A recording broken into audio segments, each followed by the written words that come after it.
네, 오늘도 하나님의 주시는 은혜가 우리 가운데 충만하기를 간절히 소망합니다. 이 오후 시간 또 하나님의 말씀을 들을 때에 조금 피곤하고 졸릴지라도 또 힘을 내시고 오늘부터는 좀 말씀을 좀 빨리 가려고 합니다. 사도행전의 부분을 가다 보니까 좀 늦어지고 지금의 내용들은 그렇게 막 중요한 내용들이 아니라서 전체적으로 내용을 좀 빨리 진행하고자 합니다. 우리가 지난주에 이제 바울이 그 예루살렘에서 이제 그 구제 헌금을 전달을 하고 그리고 그 안에서 혹시라도 이제 유대 그리스도인들 안에서 바울이 그런 율법의 의무를 행하지 않는 것을 책을 잡을 것 같으니까 그런 율법의 의무를 안 행하는 것이 아니라 이방인들에게 복음을 전하기 위해서 이 예루살렘 교회에서 허락한 부분에서만 그렇게 하고 있다라는 것을 증명하기 위해서 그 나시린의 모든 이제 그 기간을 마치는 그 네 사람의 그 결례를 같이 이제 마지막 일주일을 같이 보내고 그 결례 행사의 모든 비용들을 바울이 대기로 하고 그래서 그 내용을 가지고 이제 성전에서 있다가 그 아시아에서 온 몇 유대인들이 바울이 이제 그 아시아라고 하면 에베소를 얘기하는 거거든요. 에베소에서 그가 복음을 전하면서 많은 사람들이 그 예수를 믿게 되는 그 과정들을 보고 불만을 가졌지만 에베소에서는 그들의 유대인들이 이 바울을 핍박하는 게 실패했잖아요. 그래서 이 항상 그 좀 반감을 갖고 있었는데 마침 성전에서 바울이 있는 것을 보고 또 그 전에 그 시장에서 그 에베소 사람 하나가 동행하였던 것을 보고 그것을 이제 책을 잡아서 이 성전을 더럽혔다. 헬라인을 이 성전에 끌고 들어왔다. 그래서 어떤 뭐 증거나 뭐 그런 것도 없이 그냥 사람들을 소동하게 만들어서 모함을 해갖고 이제 가서 막 때려서 잡고 죽이려고 하는 그런 상황이 된 겁니다. 그때 누가요?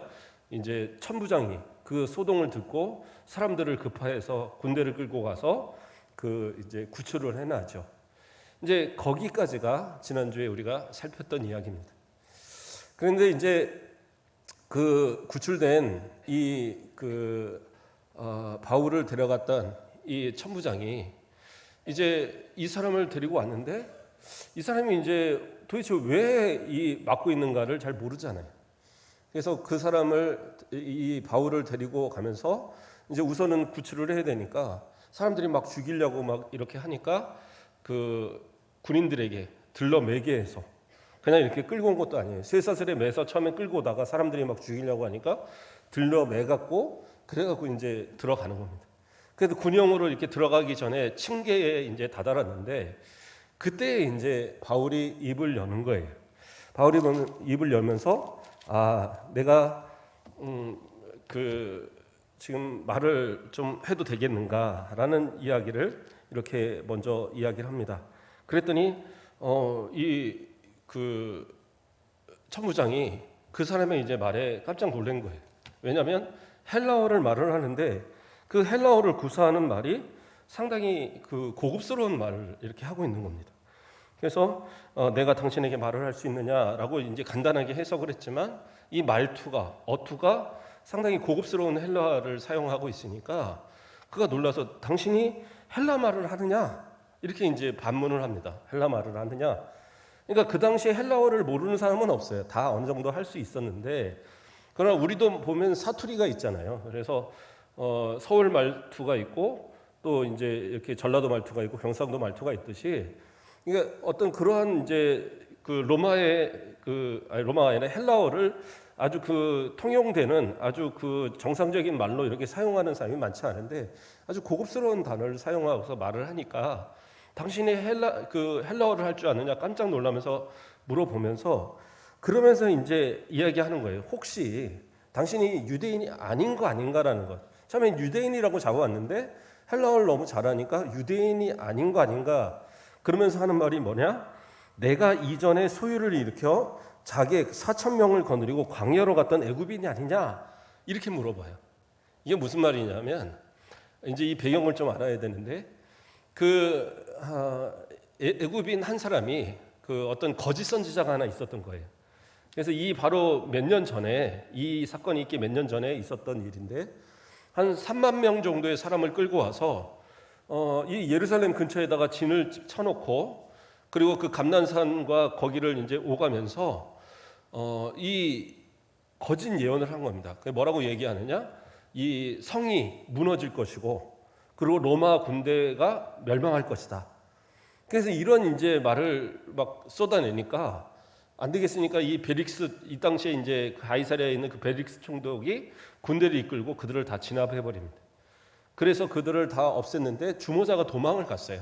그 주모자 주모자 그 애굽인이 도망을 가서 그런데 그때 이제 그 호위대라고 표현할까요? 그 애굽인을 호위하고 그 행동대로 활동했던 사람이 한 4천 명 정도가 있었던 것 같아요. 그래서 그들이 함께 사라지면서 아마 이제 수소문 하고 찾고 다니는 그런 상황.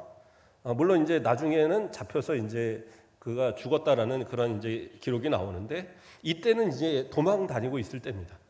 그래서 혹시 그게 당신 아니냐? 그래서 사람들이 소동한 거 아니냐? 이제 그것을 물어본 겁니다. 그랬을 때 이 자신이 그게 아니다. 나는 길리기아 다소에서 태어나서 거기서 자랐기 때문에 헬라어를 이렇게 잘 구사하고 있다. 이런 설명을 하고 그리고 이제 자신이 이 사람들한테 어떤 변명할 수 있도록 좀 기회를 달라. 그래서 그 군영으로 들어가기 전 그 층계 위에 높은 곳에 올라가서 거기서 이제 이야기하는 겁니다. 그러면서 사람들에게 이제 히브리어로 다 유대인이니까 히브리어로 이제 설명을 하는 거예요. 그러니까 히브리어로 말을 시작하니까 그들이 또 이제 다 조용하기 시작했어요. 예, 그래서 히브리어 말하면서 자기 변명을 하는 겁니다. 이게 이제 1차 변명입니다. 그래서 먼저 22장 3절 말씀을 보면 나는 유대인으로 길리기아 다소에서 태어났고 이 성에서 자라 가말리엘 문화에서 우리 조상들의 율법에 엄한 교훈을 받았고 오늘 너희 모든 사람처럼 하나님께 대하여 열심히 있는 자라 이렇게 얘기하고 있어요.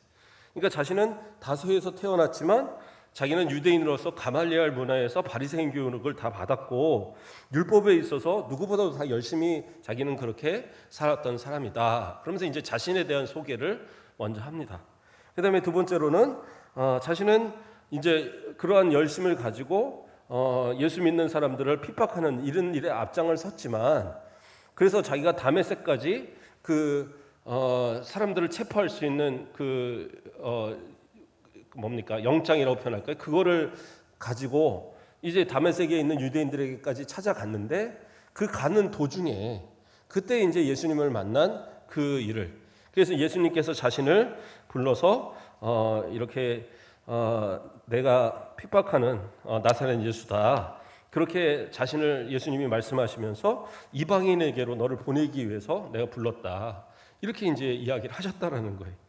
그래서 그 말을 듣고 또 가서 아나니아라는 그런 사람을 통해서 기도받고 그러면서 눈이 뜨고 이런 이제 과정을 설명을 하는 겁니다. 그렇게 해서 자신이 복음을 위해서 바로 이렇게 이런 복음을 위한 사명자가 되었다. 이런 얘기를 이제 하고 있는데 더 이상 이제 그 말을 들으려지 않는 거예요. 유대인들이 거기서 그 소리를 맞고 그러면서 이러한 자는 세상에 없애버리자. 네, 살려둘 자가 아니라 막 이러면서 이제 갑자기 또 소동이 막 일어나는 겁니다.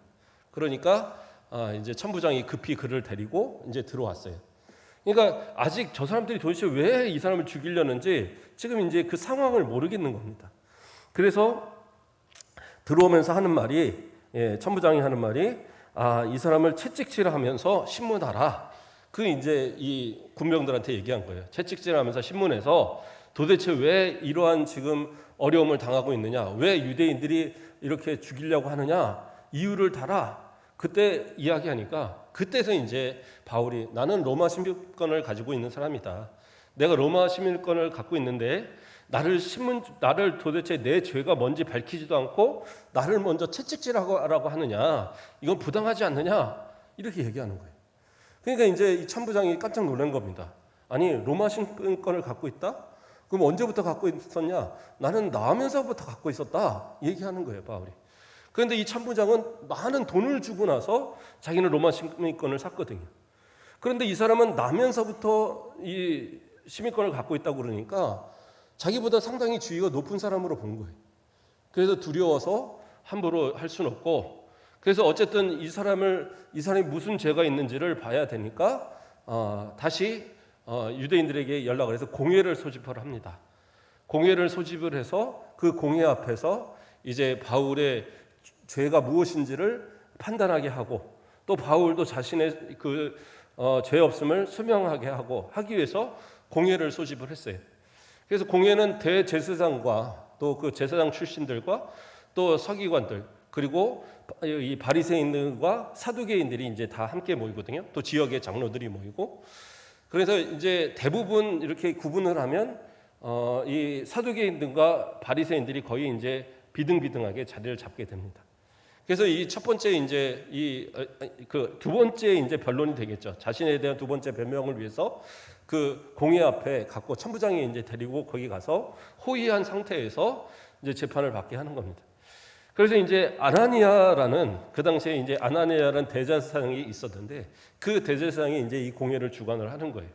주관을 하면서 이제 이야기를 시작하는데, 그때 이제 이 바울이 자신에 대한 이제 이야기를 시작을 하는 거예요.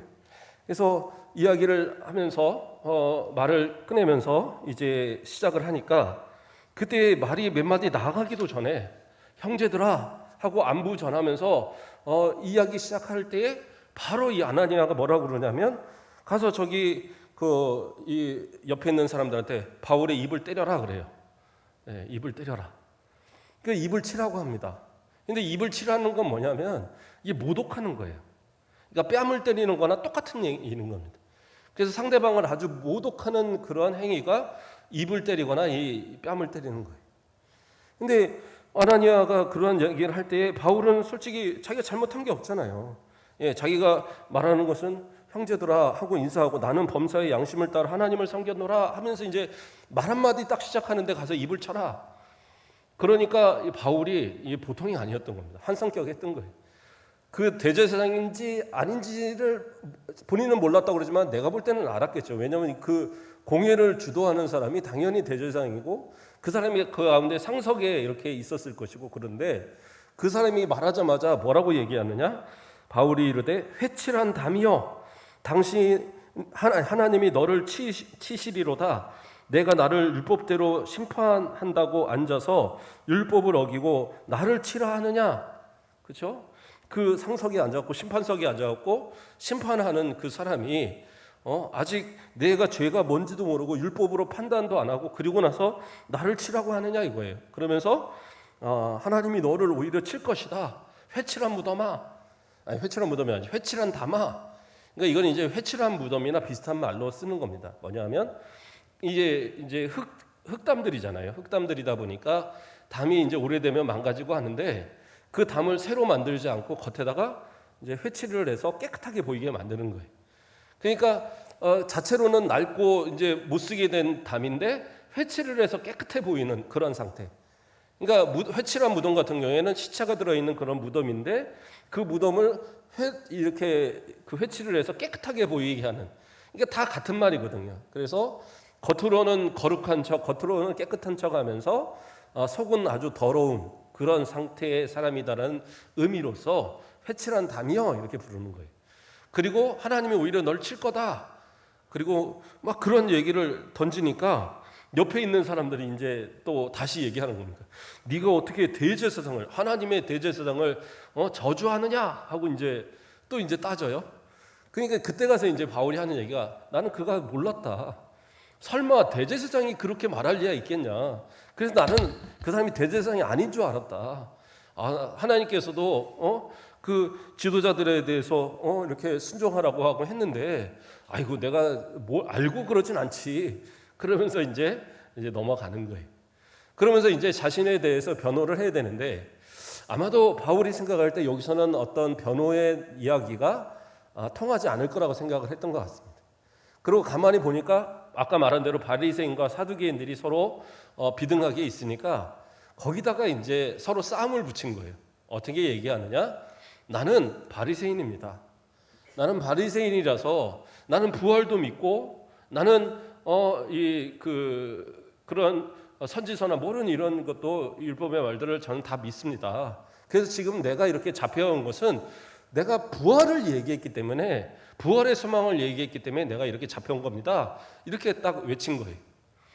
그러니까 이 말을 들은 바리새인들이 저 사람 바리새인이야? 우리 바리새인인데? 그러면서 하는 말이 부활에 대한 걸 얘기하니까 부활은 바리새인도 인정을 하거든요. 바리새인들은 부활을 인정을 합니다. 그리고 뇌세를 인정을 하고 천사나 마귀도 인정을 하고 선지서를 인정을 하고요. 근데 이제 사두개인들은 누구냐? 제사장 계열의 사람들이 대부분인 그 사람들인데 이 사람들은 모세 오경만 믿어요. 그 모세 오경에는 천사의 얘기나 또는 어떤 마귀 얘기 이런 게 없어요. 그리고 부활에 대한 이야기도 전혀 없고 그렇기 때문에 그걸 믿지 않습니다. 그리고 내세에도 잘 믿지 않아요. 그냥 죽으면 끝이다 이렇게 생각하는 그런 정도예요. 이 사두개인들은. 그리고 또 그들은 부활도 당연히 믿지 않고요. 그래서 이제 이 둘은 사실은 서로가 친한 사람들이 아닙니다. 근데 예수님과 관계에 대해서 예수님을 핍박하는 일에는 항상 같이 있으니까 서로 사이가 좋은 사람인 것처럼 여기는데 둘은 상당히 으르렁거리는 관계예요. 왜냐하면 교리적으로 완전히 틀리기 때문에. 그리고 바리새인들은 로마에 반대하는 사람들이죠. 상당히 더 보수적이에요, 오히려. 근데 사두개인들은 모세오경을 주장하고 대단히 보수적인 것 같지만 오히려 되게 친로마적입니다. 그래서 지금 여기에서 나오는 이 아나니아 대제사장도 상당히 친로마파고, 그래서 나중에 로마한테 이제 그 어떤 반역이 일어나죠. 나중에 그래서 전쟁이 일어날 때에 그때 이 대제사장을 사람들이 몰아서 가서 이제 처형을 했다고 그러더라고요. 유대인들이. 그 정도로 유대인들한테도 바리새인이나 이런 사람들한테 그리 좋게 여기지 않았던 사람 중에 하나가 이 대제사장 아나니아였거든요. 자, 어쨌든 그래서 이 둘이서 이제 싸움이 붙은 겁니다. 그래서 바리새인은 늘은 아니 저 사람 잡아올 이유가 없는데 잡아왔네. 부활 얘기했다고 잡아오면 안 되지. 부활은 당연히 있는데 그렇게 하고 또 이 사두개인들은 아니다. 저 사람들은 성전을 모독하고 이래서 한 거지 아니다 하면서 이제 막 싸움이 붙으니까 그러면서 이제 또 다시 이제 바울을 죽이려고 하는 모습이 나요. 그러니까 거기서 이제 천부장이 다시 구출을 해갖고 다시 이제 데려고 옵니다. 그렇게 이제 데려와서 그날 밤에 이제 하나님께서 그 예수님께서 그에게 이제 계시를 주시는 거예요. 그러면서 뭐라고 얘기를 합니까? 담대하라. 내가 예루살렘에서 나의 일을 증언하는 것 같이 로마에서 증언하여야 하리라. 이렇게 하면서 다시 담대하게 말씀하시고 소명을 주셔요. 그래서 가서 너는 로마에서 이번 기회를 통해서 로마에서 복음을 전하게 될 것이다.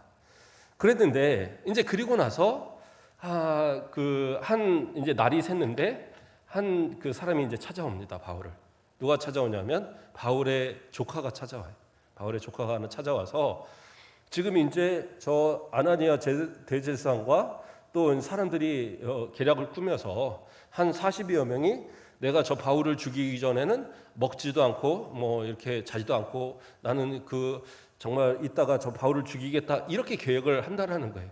그래서 다시 공회를 세워서 거짓으로 이제 다시 바울의 좀 말을 들어보고 그 다음에 바울이 무죄인지 유죄인지를 거기서 판단하겠다 해놓고는 데려다 놓고 일시에 덤벼서 그 사람을 죽이겠다 이렇게 이제 계획을 세운 거예요.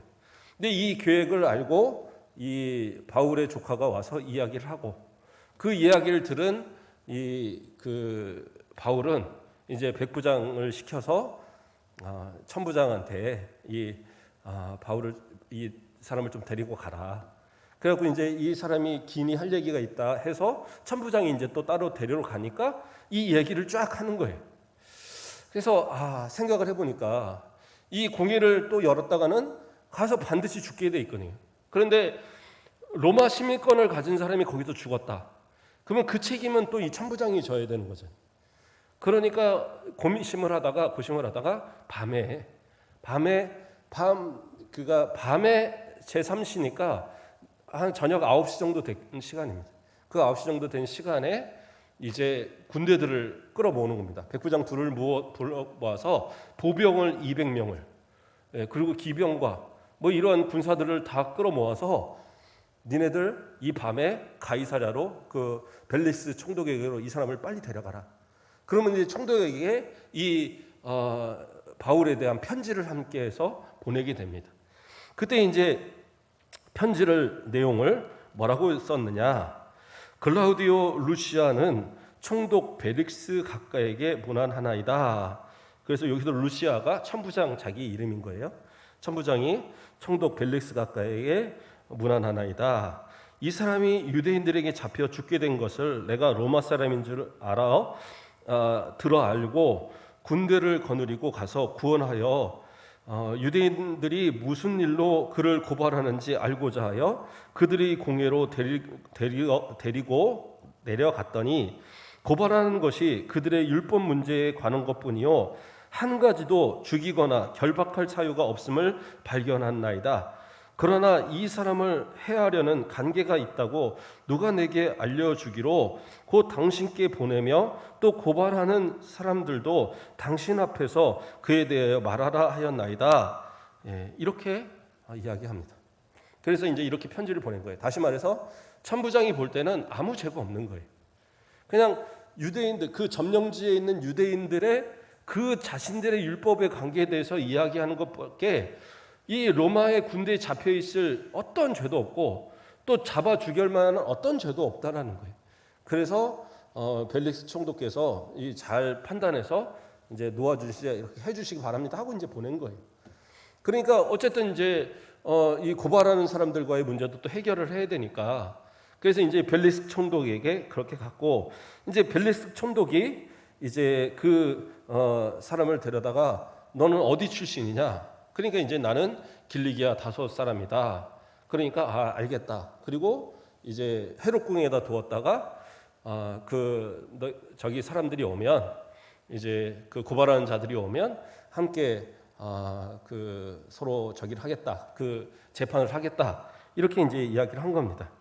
그래서 사도행전 24장 1절 말씀을 보면 닷새 후에 대제사장 아나니아가 어떤 장로들과 한 변호사 더둘로와 함께 내려가서 청독 앞에서 바울을 고발하니라. 그러니까 이제는 여기는 이제 예루살렘에서 가이사랴로 옮겨진 상태입니다. 그래서 이 총독이 있는 가이사랴, 그러니까 우리 그 갈릴리 위의 지역에 있는 그 가이사랴를 얘기하는 거예요. 그래서 그쪽으로 이제 이송이 된 다음에 거기서 이제 재판이 또 벌어지게 된 겁니다. 그래서 이 대제사장을 대신하여 이제 변호사가 세워지는데 더둘로라는 사람이 세워져서 뭐라고 고발을 하느냐? 전염병 같은 자라 이야기하면서 천하에 흩어진 유대인들을 다 소유하게 하는 자요 나사렛 이단의 우두머리라 그가 또 성전을 더럽게 하려 함으로 우리가 잡았다 이렇게 이야기하고 있어요. 그러니까 세 가지를 이제 이야기했는데 첫째는 돌아다니면서 유대인들을 소욕해 했다. 소동하게 만들었다라는 거예요. 그러니까 로마가 이렇게 다스리기에 대단히 불편하게 만들었다라는 거죠. 그것을 이제 부각시켰고 두 번째는 뭐예요? 그다음에 나사렛 이단의 우두머리다. 그러니까 예수 그리스도를 이렇게 증거하는 그 이단의 우두머리 역할을 하는 사람이다. 이렇게 이야기하고 세 번째로는 자신들의 성전을 더럽혔다. 아까 말한 대로 이방인을 데려서 그렇게 더럽혔다. 이렇게 얘기하는 거예요. 자, 이제 그들 앞에서 바울이 세 번째 이제 변론을 시작합니다. 총독이 고갯짓으로 너 해. 이렇게 하니까 이제 바울이 이야기를 시작한 거예요. 그러면서 바울도 이제 몇 가지 이야기를 하는데 첫 번째는 예루살렘에 열이틀 동안 자신이 있었는데 그 열이틀 동안 어떠한 소동도 일으키지 않았다 이거예요. 자기가 어떤 소동도 일으키지 않았으니까 소동의 죄는 없다라는 겁니다. 그것을 이야기했고 또 두 번째는 뭐예요? 자신은 그 이단이라고 말하고 이렇게 하지만 하나님을 잘 섬기고 또 선지자의 그 말도도 다 믿고 또 이러한 의인의 부활과 악인의 부활도 나는 다 믿고 그래서 그러한 하나님 앞에 소망을 가지고 그렇게 살아가는 그러한 신앙인이지 나는 그런 이단도 아니다. 이제 얘기한 거예요. 사실은 어떻게 보면 바리새인들의 아까 말했던 그런 주장과 비슷한 말들을 하고 있기 때문에 그렇다고 해서 완전 이단이라고 말하기도 어려운 상황이었거든요. 물론 예수 그리스도를 믿기는 하지만 그 다음에 이제 세 번째 이야기는 뭐냐? 자신은 예루살렘을 온 이유도 어떤 소동시키거나 그래서 온 게 아니라 구제 헌금을 가지고 그 예루살렘의 어려운 형제들을 돕기 위해서 그렇게 온 것뿐이다라는 거예요. 그래서 그렇게 왔을 뿐인데, 그런데 내가 저 사람들이 나는 그냥 율법의 그 결례를 행하기 위해서 성전에 갔을 뿐인데 오해해갖고 나를 이렇게 잡아서 죽이려고 한다. 내가 한 거라고는 부활에 대해서 말을 한 그거밖에 없다는 거예요. 공회에서 나는 부활에 대해서 말한다라고 분명히 밝혔는데, 그런데 이제 이렇게 억울하게 죽음을 당할 위기가 됐다. 이제 이렇게 얘기하는 거예요. 그러니까 이런 얘기를 쭉 벨리스도 들어보니까 맞는 거예요. 그게 뭐 별로 죽을 만한 죄도 아니고 잡아놓을 만한 죄도 없는 거예요, 전혀. 그런데 거기서 바울 무죄할 수가 없으니까 그러면 내가 천부장 루시아를 불러서 마저 좀 듣고 그러가서 판결하겠다. 그리고 이제 돌려보내버렸어요. 그리고 바울은 따로 이제 군인들한테 니네들 바울 데려가면서 바울 큰 죄 없는 것 같으니까 잡아는 놓되 묵었던 거 다 풀어주고, 그리고 누가 찾아오면 다 만나게 해주고 그렇게 해라. 그렇게 하면서 이제 일단락된 겁니다. 그러면 이제 풀어줄 줄 알았어요. 전 당연히 풀어줘야 될 줄 아는데 그렇지 않습니다. 얼마를 데리고 있느냐? 우리가 아까 읽었던 본문에서 24장 끝부분에 가서 뭐라고 나와요? 이태, 27절을 보면 이태가 지난 후에, 그러니까 2년 동안을 그냥 잡아놨어요, 바울을. 그러니까 잡아놓은 이유가 한 두 가지가 있는데, 첫째는 뭐냐? 유대인들이 아직도 이 사람을 용서를 못하니까, 그렇다고 유대인들한테 내주면 이 사람은 죽을 것이고, 그렇다고 풀어서 어디 보내면 자신들한테 혹시 폭동이 일어날 수 있고, 그러니까 그냥 붙들고 있는 거예요. 첫째는 붙들고 있고, 두 번째는 이 벨릭스가 기독교에 좀 관심이 있었던 것 같아요. 그래서 관심이 있어서 자주 불러다가 그 기독교에 대해서 들었습니다. 왜냐하면 그 부인이 유대인이었거든요. 그러니까 이 내용에 대해서 궁금해서 불렀고, 그러면서 또 한편으로는 바울이 혹시 부자가 아닌가? 왜냐하면 그 성전에 그 어떤 의무를 다 해주기도 하고 그 돈을 모아다가 이렇게 그 전달도 하고 이런 모습을 볼 때 부자라고 생각을 했던 것 같아요.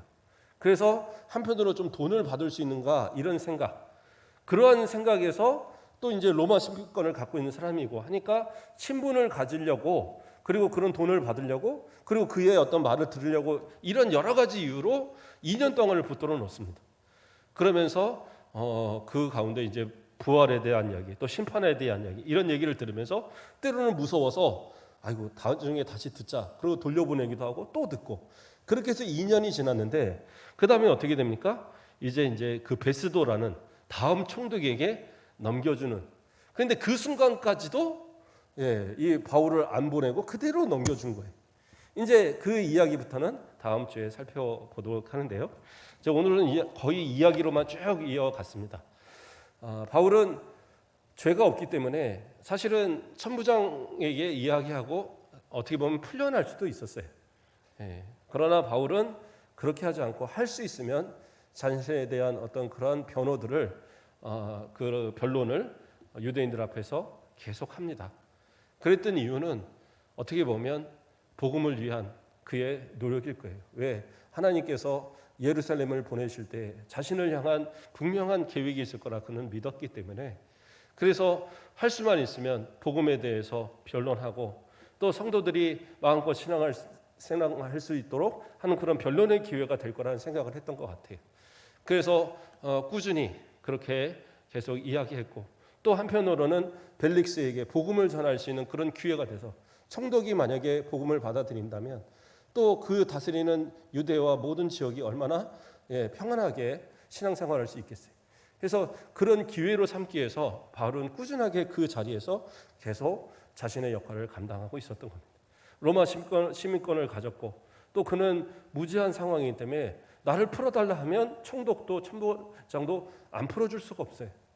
그러니까 어떻게 보면 그가 억지로 붙들려 있었다기보다는 그냥 하나님께서 허락하시는 그 순간까지 그냥 거기서 잡혀 있으면서 자신의 복음의 역할들을 잘 감당했던 겁니다. 어떻게 보면 우리도 마찬가지입니다.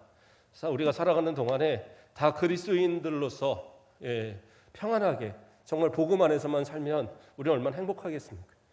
그러나 세상을 어차피 살아가야 되고 직장을 다녀야 되고 불신자들과 서로 함께 살아가야 되는 이 시대입니다. 그래도 우리가 이 땅에서 살아가는 이유는 오직 하나.